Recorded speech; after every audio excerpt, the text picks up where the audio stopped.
Գյուրջյան Կասկադ, հասանելի բնակարաններ 65 ամիս մարման ժամկետով։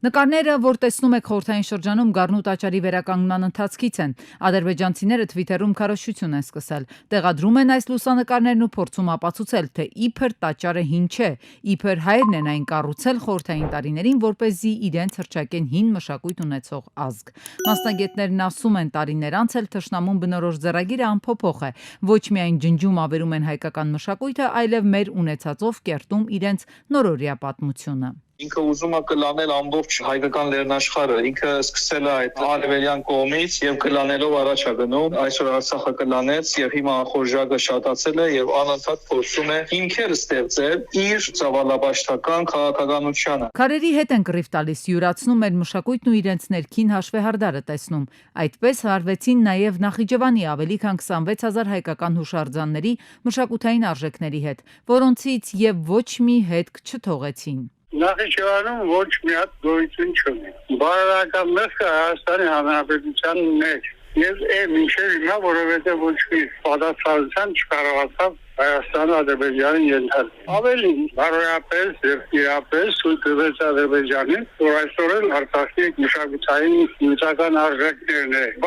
բաց ոչնչացնում։ Նախ սեփականաշնորհում են, հետո ոչնչացնում, նկատում են փորձագետները, հիշեցնում Բաքվում այսօր միակ պահպանված հայկական եկեղեցին Սուրբ Գրիգոր Լուսավորիչն է, կառուցված 20-րդ դարասկզբին, որ որպես նմուշ են թողել իրենց ապահովագրելու համար։ Բոլոր այդ լուսասրճիկներին կամ պետական պատվիրակներին ցույց են տալիս, որ տեսեք մենք հայկական եկեղեցին պահպանել ենք։ Իրականում ավիրել են հոգևոր եւ գերեզմանական հուշարձանների 99%։ Նախիջևանում օրինակ մեր պատմական հետքի վկայությունները փաստող լուսանկարները եւ պատմագիտական ճշգրիտ ուսումնասիրությունները կարելի է գտնել միայն հատուկենտ մասնագիտական գրականությունում։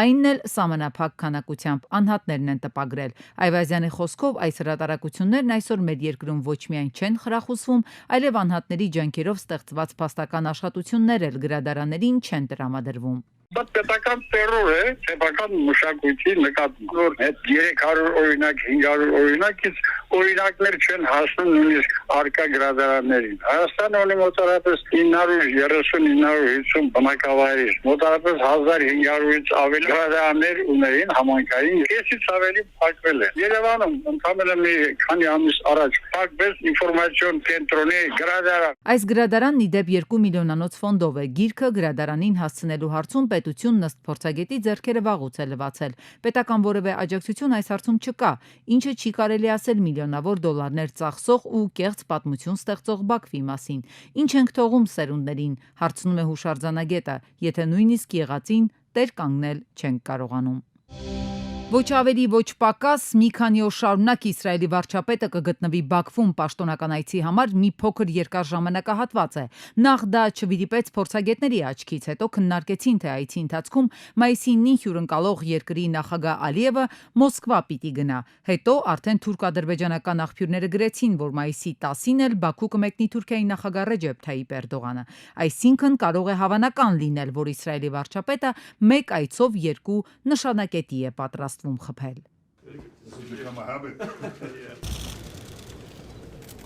Այս երկրների հարաբերություններում հատման կետերն ու ընդհանուր շահերը հիմնականում պարզ են։ Ինչ խնդիր է լուծում այցն այս փուլում, ինչ վերաբերում է Էրդողանին, ապա ըստ քաղաքագետի, եթե լինի հանդիպում, հավանական է, որ նախ կողմերը կքննարկեն Սիրիայի հարցը, ապա այստեղ Նեթանյահուն ճշտումներ կանի Իրանի հետ հնարավոր բախման դեպքում թուրքական դիրքորոշման մասին, իսկ Ադրբեջանի նախագահ Ալիևի հետ հանդիպման հիմնական առանցքը հենց Իրան-Իսրայել հնարավոր բախումն է։ Բոլորին հայտնի գաղտնիք է, որ Իսրայելը օգտագործում է ադրբեջանական տարածքը ընդդեմ Իրանի։ Այս հանդիպմանը պարզաջրումներ կլինեն ինչպես, երբ, որտեղ։ Վաղուց արդեն Ադրբեջանի տարածքը օգտագործում են ինչ հակաիրանական գործողությունների համար, լինի դա հատուկ ծառայություններ, հատուկ ծառայությունների գործունեություն, ինչ-որ հետախուզական, էլեկտրոնային կամ այլ հետախուզական գործունեություն։ Եթե զուտ Իրանի խնդիրն ենք վերցնում, ապա ասենք Ադրբեջանի դիրքորոշումը Իսրայելի համար ունի շատ ավելի կիրառական նշանակություն։ Թեև Իսրայելը մերձավոր արևելքում իր հարցերն ու խնդիրներն ունի, բայց հյուրընկալող Ալիևին էլ կհետաքրքրի,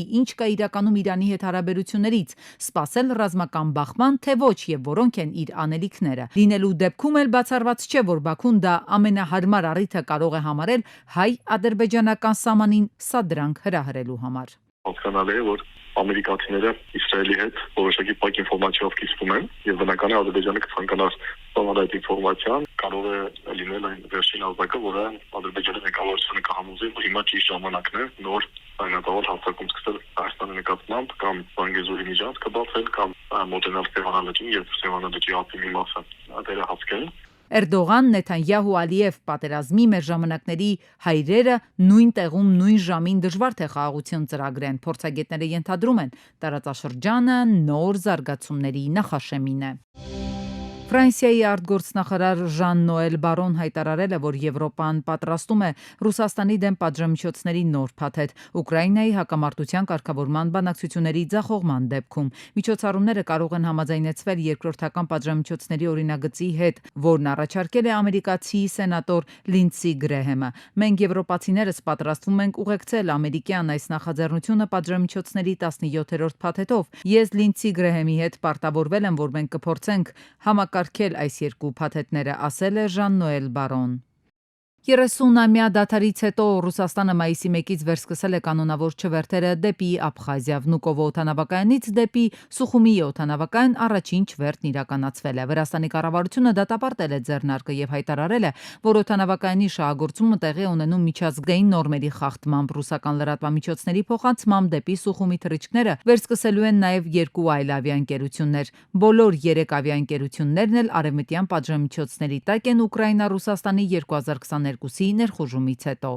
Սարսափած Քիմ Քարդաշյանը ուժեղացրել է իր անվտանգության թիմը այն բանից հետո, երբ նախկին ամուսին Քայնի Ուեսթի անկանոն պորտկումները վախեր են առաջացրել նրա անվտանգության համար, գրել է Daily Mail-ը։ Վերջին շաբաթների ընթացքում 47-ամյա рэփերը մի շարք ցնցող հաղորդագրություններ է հրապարակել առցանց։ Ուեսթը զայրույթի մեջ էր, եթերում եւս մեկ անգամ հայտարարելով, որ իրեն արգելել են հանդիպել իր երեխաների հետ։ Նա ասել է, որ մտադիր է գալ ու վերցնել նրանց։ Քիմի մոտ կանգնած աղբյուրը հայտնել է, որ նա լրացուցիչ զգուշական միջոցներ է ձեռնարկում եւ վարձել է անվտանգության աշխատակիցներ, որոնք նրա կողքին կլինեն 24/7 ռեժիմով։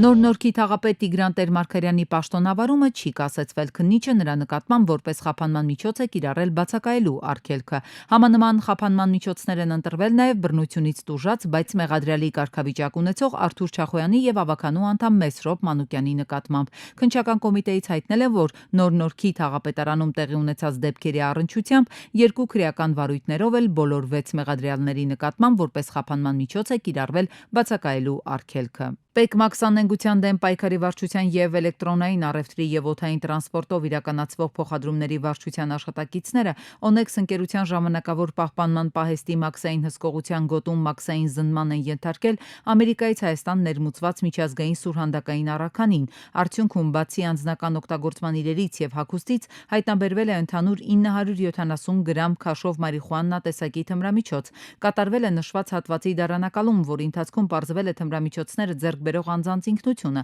Ձերբակալվել է Հայաստանի Հանրապետության 2 քաղաքացի։ Վերջիններս ենթարկվել են ձերբակալմանն ուղեկցող անձնական խուզարկության։ Քաղաքացիները տեղափոխվել են քննչական կոմիտեի տնտեսական հանցագործությունների եւ մաքսանենգությունների քննության գլխավոր վարչություն եւ նախաձեռնված քրեական վարույթի շրջանակում ձերբակալվել։ Պարզվել է, որ նշված թմրամիջոցը նախատեսված է եղել իրացնելու տելեգրամյան հարթակում։ Ձեռք բերված օպերատիվ տվյալների համաձայն նշված թմրամիջոցները պետք է վերցնեին Վանաձոր Ստեփանավան թունելի հարակից հատվածից։ Աշակունյաց պողոտա 135 հասցեի շենքի դիմաց գտնվող այգու մի հատվածում ցանկանում են երկհարկանի շենք կառուցել։ Բնակիչներն անհանգստացած ու զայրացած են, ասում են իրենք են այգին խնամել ու պահպանել, քանի որ այն կենսական նշանակություն ունի։ Հա, էդի մնում, հա, այս երկուսը ոնց որ չգիտեմ, կամ պիտի տեղափոխեն ըստ լոգիկայի, ես տենց եմ ենթադրում։ Ծառնալուտ է։ Երևանցիներին հասած տեղեկություններով տարածքը հաջողվել է սեփականաշնորհել, նույնիսկ շինթույլտվություն ստանալ։ Մինչդեռ այդ հատվածում երեխաների խաղահրապարակն է։ Մարզասարքերը եւս այդտեղ են գտնվում։ Քաղաքացիները չեն ուզում, որ այգին տուժի։ Տարածքում օգտվում ես, ըստեղ առաջ չափազանցնելու 2 միլիոն դրամից ավել մենակ ծառը։ Այս նոր սրանք արդեն նոր տնտեսի։ Այս պահը շատ հատկանշական է, իրանց սեփականաշնորհման վկայական է, իրանց թույլ է տալի այս նշված տարածքից ավելի գնա։ Իրանք քանի որ այն վաղ գետ պլան չեն ունեցել, այս նավսյակի այս ծառերը ոնց որ հասկանալի պատճառով չորացել է։ Հիմա մենք ոնց որ արդեն Ոչ թե պրինցիպ, այլ տենց ազատներ չենք թողում հայաթում։ Բերում ենք նորն ենք տնկում, ու սրանց գլխին էլ աղույշ ֆորմ, այս Պավլովնյան նորա տնկած։ Իսկ կառուցապատողը Շամշյանքոմին հայտնել է, որ տարածքը գնել է նախկին տիրոջից, որտեղ 30 տարի խանութ է եղել։ Սեփականաշնորհել է դեռ 2017 թվականին երկհարկանի խանութ կառուցելու համար, բայց ինչ-ինչ հանգամանքներով պայմանավորված չի կառուցել շինությունը, գործընթացն էլ ձգձգվել է։ Հիմա ցանկանում են սկսել շինարարությունը, սեփականատերը նշել է, որ իրենք որևէ ծառ չեն հատելու, իրենց տարածքից դուրս կանաչ գոտին էլ չեն վնասելու։ Իսկ բնակիչները քաղաքային իշխանությանն են դիմել, սպասում են պատասխանի։ Այն որ ասում է գնդակը Երևանի քաղաքապետարանի դաշտում է, քաղաքապետը եթե բարի կամք դրսևորի, հաստատ կարող է չեղել հայտարարել իր որոշումը, ամոթ բան չի, եթե չեղել հայտարարի, դա իշա Երևանցու է, իշա բնակչի է։